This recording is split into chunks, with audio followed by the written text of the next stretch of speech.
Hello guys, good morning. अहिले चाहिँ माछा आइरहेको छ अनि अब माछा किन्ने अनि लन्चमा चाहिँ आज हामी माछा र भात खाने। अनि म तपाईहरुलाई देखाउँछु यहाँको माछावालाहरूले चाहिँ कस्तो कस्तो माछा ल्याउँछ।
हेलो गाइस, मेरो बुढीले चाहिँ आज माछा बनाएको रहेछ।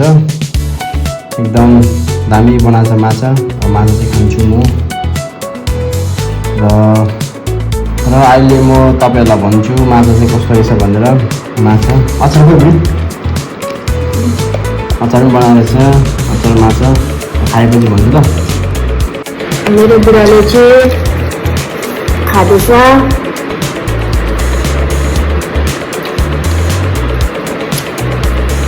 माछा कडा हुन्छ नि। ल हुन्छ बाइ।